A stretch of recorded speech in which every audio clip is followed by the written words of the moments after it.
The next technique that I want to show is to rock and traction each vertebra away from the one below it. So I'm going to use my fingers like this. I'm going to slide them under, and I'm going to, starting at T1 and C7, just kind of gently rock each vertebra towards me, more at an angle, not straight up and not straight out. So I can start down here and just rock that vertebra towards me. Then I can work up vertebra by vertebra.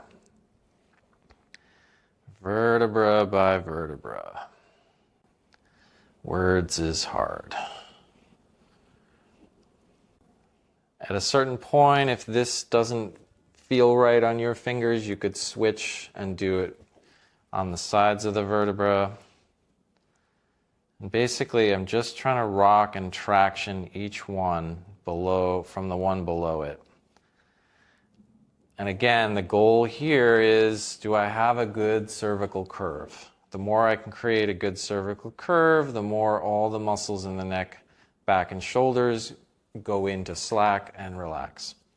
So the next one is going to be using the fingertips on the transverse processes and rocking the vertebra side to side in relation to the one below it. This is not just therapeutic, it's also a good assessment tool, because you may find that some or more than one or many vertebrae are not that mobile compared to the other ones. And so you can really test and see, are there any specific vertebrae that don't move as well as the other ones around them? And for him, you know, he's starting to relax. We've now done a little bit more of this, so he's got pretty good range of motion here. I can really move his vertebra side to side.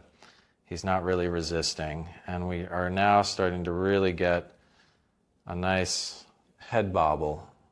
I haven't worked on his suboccipitals at all, but as we're starting to get all the different parts into a neutral position, they actually get to relax.